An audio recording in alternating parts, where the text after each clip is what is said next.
नमस्ते विद्यार्थियों। आज के इस वीडियो में हम कक्षा छठवीं की मराठी विषय की छठवीं कविता जिसका नाम है अमुचा बाग किती छान के सभी प्रश्न उत्तर समझेंगे।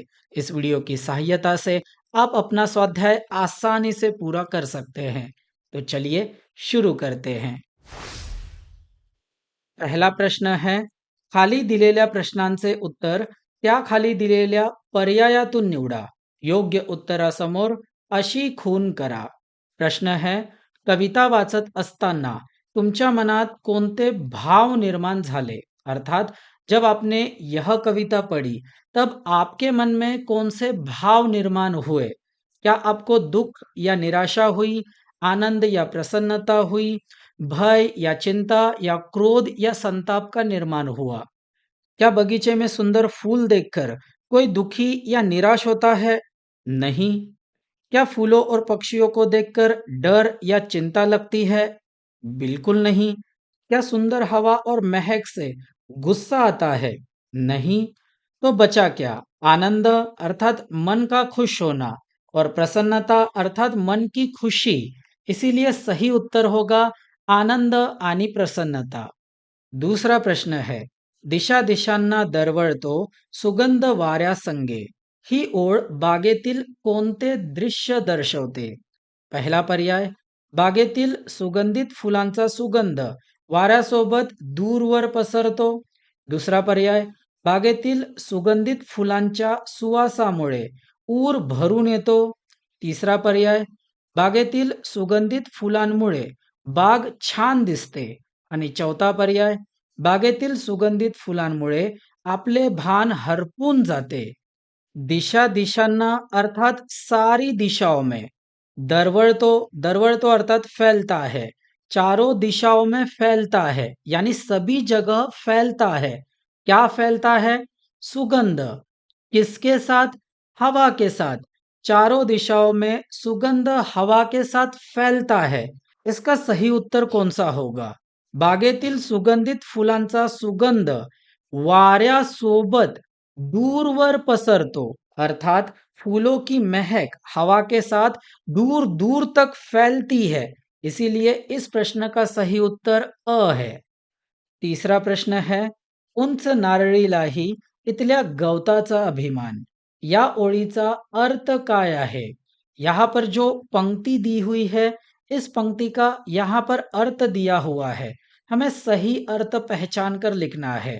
पंक्ति है, उंच नारळीला, उंच अर्थात बड़े, बड़े नारियल के पेड़ को इथल्या गवताचा अभिमान, गवत अर्थात घास और अभिमान का अर्थ होता है प्राउड फील करना। तो बड़ा नारियल का पेड़ छोटी सी गवत पर भी प्राउड फील करता है। ऐसी एक पंक्ति है, हमें सही अर्थ पहचानना है। पहला पर्याय है, बागेतील सर्व झाडांना आपला अभिमान असतो. अपना अभिमान यानी बगीचे में जो भी पेड़ है वो अपने आप पर ही प्राउड फील करते हैं. तो ये तो उत्तर नहीं है. दूसरा, नारळीच्या झाडापासून आपण प्रेरणा घेतली पाहिजे यानी नारियल के पेड़ से हमें मोटिवेट होना चाहिए. यहाँ पर मोटिवेशन तो है परंतु ये सही उत्तर भी नहीं है.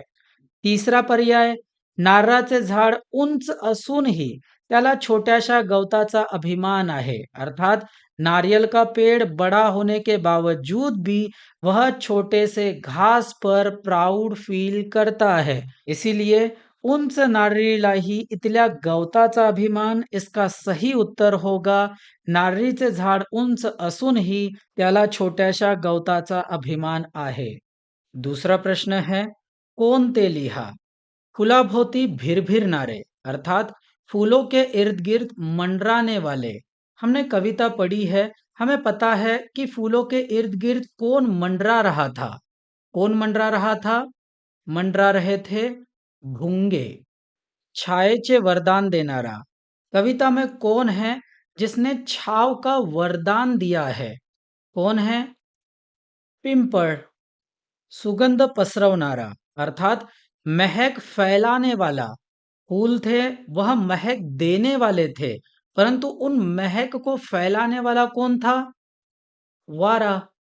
झऱ्यातील पाण्याशी खेळणारी अर्थात झरने के पानी से खेलने वाली कौन थी झरने के पानी से खेलने वाली? वेलींची कमान। तीसरा प्रश्न है योग्य जोड़ा लावा। पिवड़ा, कविता में पिवड़ा क्या था? पिवड़ा था चाफा। उंच, उंच क्या था? उंच था नारियल। नारियल यानी यहां पर शब्द है नारड़ी। घमघम नारा, घमघम नारा क्या था? घमघम नारा सुवास था। और काटेरी क्या थे? काटेरी गुलाब थे। अगला जो प्रश्न है यह प्रश्न हमें सोमत के लिए है। प्रश्न है काट्यामधली फुले हासुनी म्हणती काय आम्हाला, दुःख आपुले मनात ठेवूनी वाटा सौख्य जगाला, वरील ओळीतून आपल्याला कोणती शिकवण मिळते ते लिहा।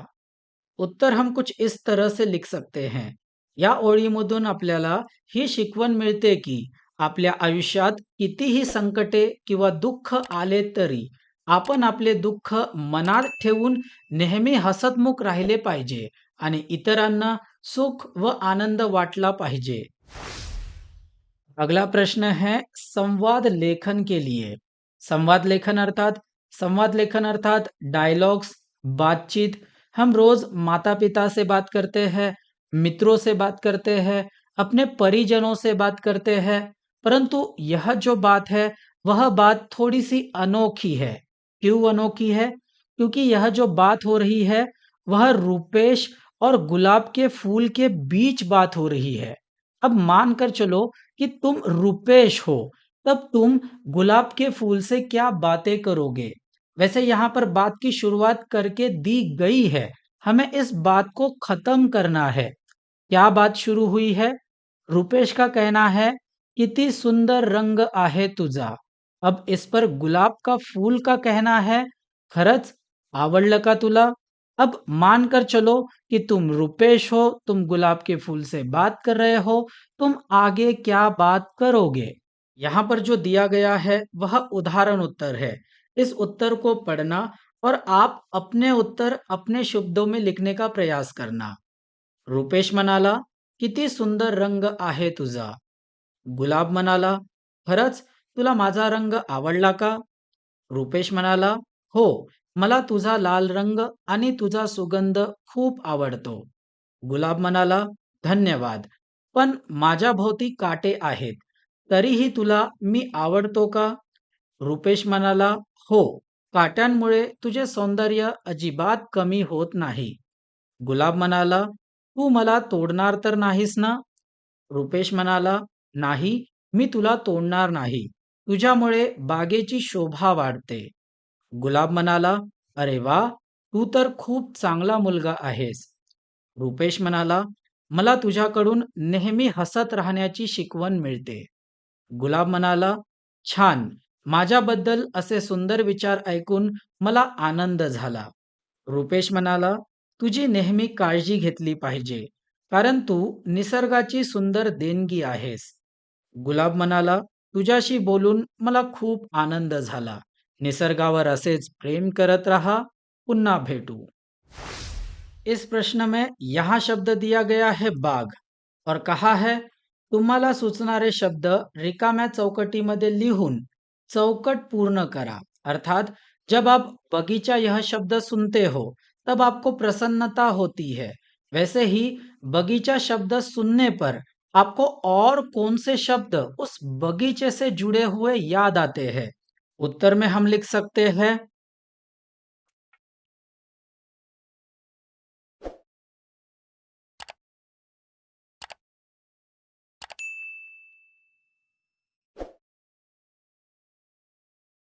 जब हम बगीचा यह शब्द सुनते हैं तब हमें और भी शब्द याद आते हैं, जैसे फूल, सुगंध, झाडे, फुलपाखरे, हिरवळ, पक्षी, गवत, झोपाड़ा, सावली।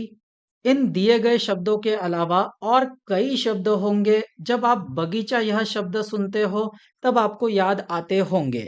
अब उन शब्दों को भी यहाँ पर लिख सकते हो। अगला प्रश्न है खालील वाक्यप्रचारांचा अर्थ सांगून वाक्यात उपयोग करा। प्रश्न है भान हरपून जाणे, इसका अर्थ होगा